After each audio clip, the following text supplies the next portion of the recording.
Halo semuanya, rekan-rekan Elki Pamo Indonesia. Kita jumpa kembali di channel YouTube Elki Pamo Indonesia, yaitu edukasi literasi keuangan, investasi, pasar modal di Indonesia. Nah teman-teman, pada kesempatan yang berbahagia ini kami akan melanjutkan sesi pelajaran kita di beberapa waktu yang lalu ya, yang dengan topik adalah membedah laporan keuangan. Judulnya Senjata Value Investor untuk mendeteksi saham-saham unggulan, yaitu terampil membedah laporan keuangan seperti layaknya seorang detektif. Nah teman-teman, pada bagian kali ini adalah bagian 2B, yaitu poin D dan G. Nanti kami sampaikan poin D dan G itu apa ya teman-teman. Nah teman-teman, pada kesempatan ini yang kita mau bahas adalah mengenai masalah persediaan. Jadi kalau teman-teman ingat di akun ya laporan keuangan ICBP yang lalu ya, jadi kami harapkan teman-teman membuka kembali laporan keuangan ICBP yaitu pada kuartal 1 31 Maret 2020 yang lalu ya teman-teman. Kita masih berpedoman kepada laporan keuangan yang itu. Piutang dagang juga kita akan bahas tentang investasi jangka pendek dan juga biaya dibayar di muka. Nah teman-teman, mari kita pelajari satu demi satu ya, supaya Anda mendapatkan pemahaman yang komplit. Saran kami, Anda sekalian silahkan menonton video ini sampai selesai supaya Anda mendapatkan pemahaman yang lengkap ya teman-teman. Sebagai seorang investor sudah seharusnya menguasai yang namanya membaca laporan keuangan ya teman-teman. Nah baik teman-teman, untuk akun persediaan ini, kita harus paham bahwa setiap perusahaan, terutama yang memiliki produk, tentu akan berusaha agar persediaannya seoptimum mungkin ya. Nah, maksudnya kalau persediaan terlalu sedikit, tentu tidak akan bisa memenuhi permintaan pasar yang demikian luas, apalagi Indomie ya teman-teman. Dan potensi mendapatkan keuntungan pun akan hilang. Nah, begitu pula sebaliknya, bila persediaan barang juga terlalu banyak, maka dana yang tertanam di persediaan tersebut, ya dalam persediaan tersebut ya teman-teman, akan membengkak sehingga akan memiliki elemen biaya, memunculkan biaya yang baru yang disebut opportunity cost yang akhirnya sia-sia. Nah, selain itu juga harus memperhatikan masa kadaluarsa barang-barang tersebut, bukan teman-teman? Misalnya seperti Indomie, bahan bakunya katakan tepung, tentu tidak bisa ditumpuk terlalu lama karena tepung memiliki masa expired date mungkin tidak terlalu panjang ya teman-teman. Nah, hal-hal seperti itu yang berkaitan dengan namanya persediaan, kalau bahan bakunya memiliki masa kadaluarsa, itu pun harus memperhatikan ya berapa banyak yang bisa di stok atau dibuat sebagai persediaan ya teman-teman. Nah teman-teman, mari kita kembali ke laporan keuangan ICBP per tanggal 31 Maret 2020 yang lalu. Silakan Anda buka dari website Bursa Efek Indonesia ya teman-teman. Di sana akan tertera bahwa aset lancar ya ada seperti ini ya. Ini yang kami sudah tunjukkan. Ada akun persediaan ya.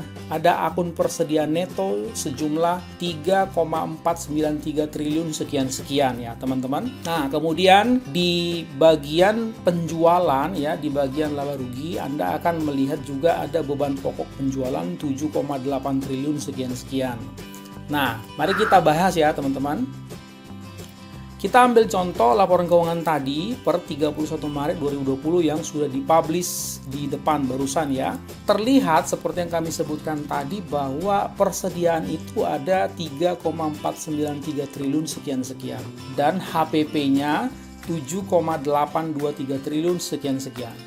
Ini apa artinya angka-angka ini yang kami kotakin warna merah tadi teman-teman. Di situ kami katakan Anda harus jeli melihatnya.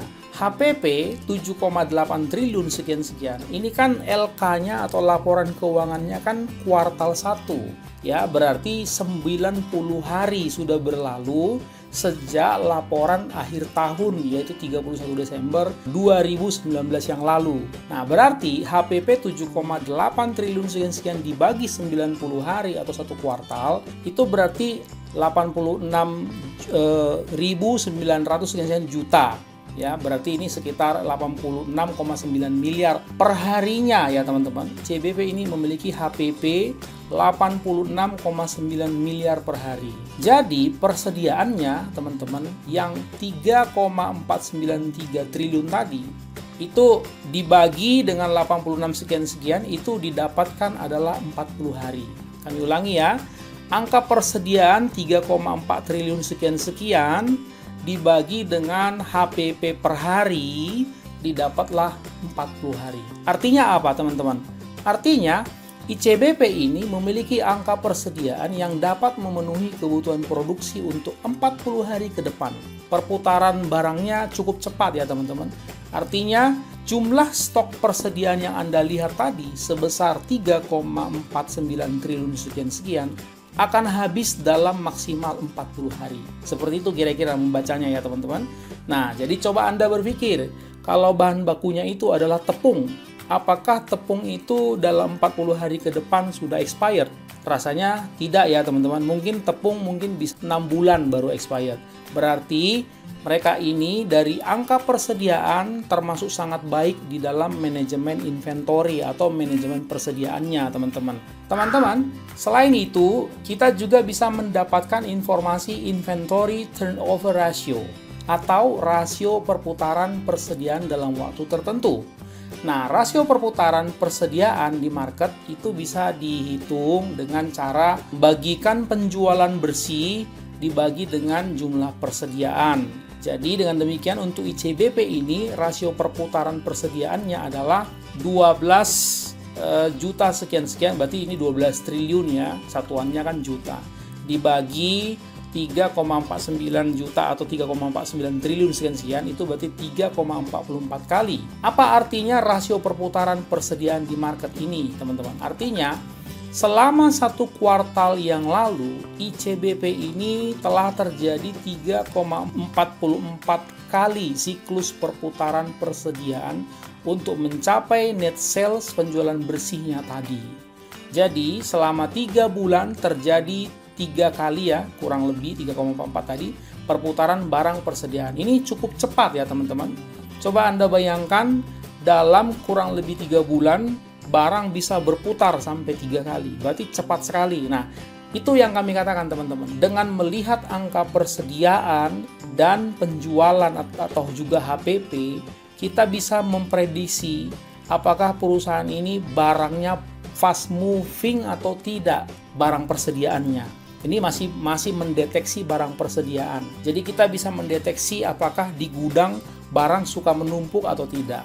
Nah, kita lanjutkan teman-teman. Lalu bagaimana jika pada LK kuartal berikutnya nanti, berarti sampai per Juni nanti 2020, berarti sudah lewat ya teman-teman, atau tahun berikutnya misalnya, terjadi peningkatan angka persediaan tadi, katakan menjadi 90 hari, kalau tadi kan 40 hari ya, atau 3 bulan.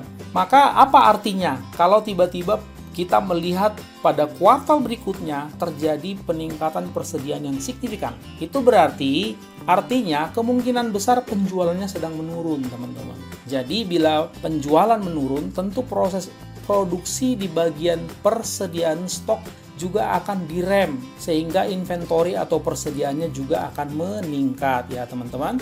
Karena itu tadi kami katakan di depan, persediaan barang itu harus proporsional, apalagi perusahaannya manufaktur ya teman-teman. Tidak boleh terlalu banyak sehingga harus hutang ke bank jadinya, supaya ada uang cash untuk operasi harian. Anda bisa mengerti ya teman-teman, saking semangatnya belanja bahan baku misalnya, akhirnya uang cash ditumpuk semua, hampir semua jadi bahan baku, sehingga uang cashnya jadi sedikit atau minim sekali. Kondisi seperti itu teman-teman, itu bisa mengakibatkan akhirnya perusahaan terpaksa meminjam uang lagi dari bank supaya menyuntik uang cashnya. Nah, ini hal-hal seperti tidak baik teman-teman, karena setiap kali meminjam utang ya atau membangkitkan utang yang baru tentu akan menggerus laba perusahaan nanti karena harus bayar bunga pinjaman teman-teman. Nah, apalagi persediaannya bahan baku seperti tepung dan lain-lain tadi ada masa kadaluarsanya, tentu tidak boleh terlalu lama, bukan teman-teman? Bahaya, nanti bisa rugi gara-gara mungkin expired, mungkin juga busuk. Nah, teman-teman, bagian berikutnya yang kita mau bahas adalah masalah piutang dagang atau usaha ya. Ini menyatakan nilai penjualan yang belum menjadi kas ya teman-teman. Nah, kita kembali ke laporan keuangan tadi. Di situ ada tertera masalah piutang usaha ya, piutang usaha ke pihak ketiga. Nah, Anda bisa lihat itu 1,3 triliun sekian-sekian ini ya teman-teman. Coba kita perhatikan, piutang dagang atau usaha ini biasanya diizinkan untuk apa? Demi untuk meningkatkan penjualan secara kredit berarti. Namun ada termin pembayaran atau konsumen di mana tidak langsung bayar cash ya teman-teman. Walaupun barangnya sudah diambil sama konsumen tapi tidak langsung dapat duit cash. Nah, penjualan yang diperhitungkan telah terjadi pada saat barang itu dikirim. Nah, yang harus kita pahami adalah begini. Piutang ini juga akan menyerap sejumlah dana perusahaan. Betul ya teman-teman?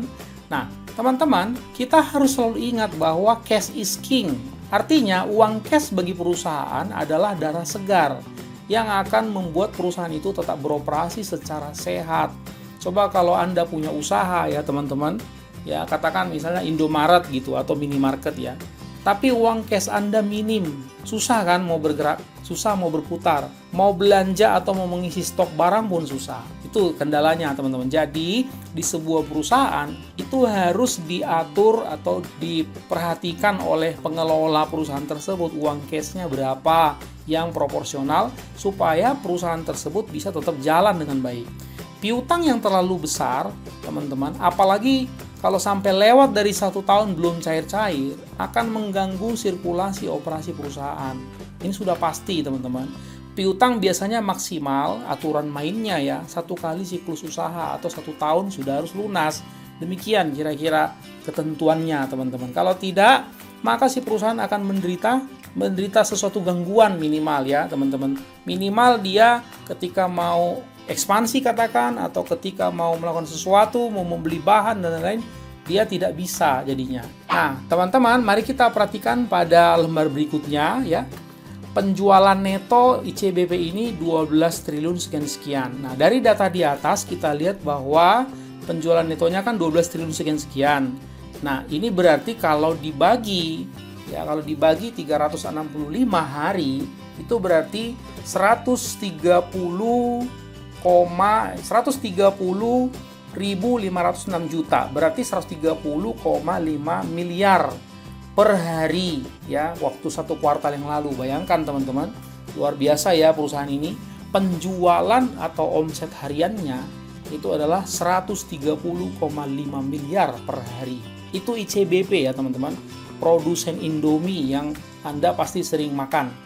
Dan piutang usahanya kalau kita lihat adalah itu 1,3 triliun sekian-sekian. Nah, itu artinya begini, angka piutangnya berarti 1,3 triliun sekian-sekian jumlah piutangnya dibagi penjualannya 130,5 miliar per hari, itu berarti 10 hari teman-teman. Artinya bila piutang yang diberikan oleh ICBP ini katakanlah kepada konsumennya 1 bulan, berarti sesungguhnya dari angka piutang 10 hari ini itu sangat baik. Nah, Anda bisa mengerti ya teman-teman, maksudnya kalau kita dapat angka piutangnya 10 hari, sementara mereka kasih tenor, misalnya kasih termin ke konsumen mereka 1 bulan, dalam 10 hari sudah lunas, itu berarti konsumen ICBP ini mampu melunasi di bawah 30 hari atau belum deadline waktu sudah lunas teman-teman. Nah, itu juga mengindikasikan bahwa produk yang dijual oleh konsumen si ICBP ini betul-betul cepat lakunya, turnovernya, istilahnya turnovernya cepat sekali ya teman-teman. Nah teman-teman, semakin kecil angka piutang tadi, maka dampaknya semakin baik ke perusahaan. Bila angka piutangnya lebih besar dari durasi jangka waktu piutang yang diberikan kepada konsumen yang kami katakan tadi, maka perusahaan sesungguhnya akan terganggu sebab akan kekurangan uang cash dalam operasinya ya teman-teman. Nah, piutang yang diberikan kepada konsumen harus dibatasi. Kami garis bawahi ini teman-teman, harus dibatasi oleh perusahaan. Jadi kalau Anda melihat perusahaan besar sekali piutangnya, Anda harus waspada teman-teman. Sebab bila piutang sampai gagal bayar, maka itu akan menjadi uang mati. Ya teman-teman, mohon ini diperhatikan baik-baik. Yang jauh lebih berbahaya adalah begini. perusahaan memberikan piutang saking semangatnya kepada konsumennya. Gara-gara memberikan piutang, uang cashnya jadi minim. Kemudian karena uang cashnya minim, akhirnya dia menjadi berhutang pula kepada bank. Jadi laba perusahaan yang tadinya mungkin besar, katakan begitu, akan tergerus oleh bunga bank. Ya teman-teman, jadi Anda bisa menilai para pengelola perusahaan emiten yang Anda pilih ini kira-kira bijak tidak dalam mengelola uang perusahaan. Bisa kelihatan dari tata kelola atau manajemen piutangnya ya teman-teman. Kita lanjutkan teman-teman. Selain itu kita juga bisa mendapatkan informasi perputaran piutang. Jadi beberapa akun yang terdapat di sisi kiri ya, sisi kiri neraca teman-teman, yaitu aktiva lancar dan aktiva tidak lancar, itu beberapa memiliki yang namanya turnover atau perputaran ya, yang bisa dihitung teman-teman. Ini adalah perputaran piutang ya, rasio perputaran piutang. Nah, bahasa Inggrisnya itu adalah account receivable turnover atau ART dalam laporan keuangan ini. Nah, ini ada persamaannya kurang lebih seperti ini ya teman-teman di sebelah kanan. Jadi, rasio perputaran piutang itu bisa dihitung dengan membagikan antara jumlah penjualan total dibagi dengan jumlah piutang rata-rata. Misalnya seperti ini ya teman-teman. Nah, ini kami sajikan kepada Anda ya, data di sebelah kiri ini. Misalnya ya, ini adalah contoh piutang dan penjualan bersih dari PT Mayora Tbk atau MYOR ya teman-teman. Anda bisa lihat di tabel sebelah kiri ini. Ini kami sajikan tahun 2014 awal piutangnya sekian, 2014 akhir sekian, kemudian 2015 awal, 2015 akhir, kemudian piutang 2016 awal, 2016 akhir, kemudian penjualan bersih 2014, 2015, 2016. Demikian datanya. Nah, dengan mengikuti persamaan yang kami sampaikan tadi ini di sebelah kanan, berarti penjualan dibagi piutang rata-rata ya. Piutang rata-rata untuk tahun yang dimaksud, berarti misalnya piutang rata-rata tahun 2014 berarti awal tahun 2014 ditambah piutang akhir tahun 2014, kemudian dibagi 2. Demikian rata-ratanya. Nah, ini dihitung satu persatu teman-teman. Ternyata rasio perputaran piutang usahanya tahun 2014 itu 7,08 kali, tahun 2015 itu 7,22 kali, dan tahun 2016 itu 7,36 kali. Apa artinya teman-teman? Berarti Mayora ini ya, kalau Anda perhatikan ini angkanya di sekitar 7, sekianan. Jadi tidak jauh lompat ya teman-teman. Artinya Mayora ini mampu mengelola piutang dengan baik dari tahun ke tahun ya teman-teman. Jadi ART atau Account Receivable Turnover atau perputaran piutang Mayora ini menunjukkan bahwa penjualan selama 3 tahun berturut-turut tadi berkisar kurang lebih 7 kali piutangnya dalam setahun, dan cukup stabil selama 3 tahun berturut-turut. Nah, jadi teman-teman, meskipun Anda tidak hadir di perusahaan tersebut, Anda bisa mendeteksi segala sesuatu yang terjadi di perusahaan tersebut dari angka-angka ini ya teman-teman. Nah, teman-teman, kita mau bertanya tentunya kan di dalam hati kita, kemudian apa artinya perputaran piutang yang stabil? Itu maksudnya bagaimana ya teman-teman?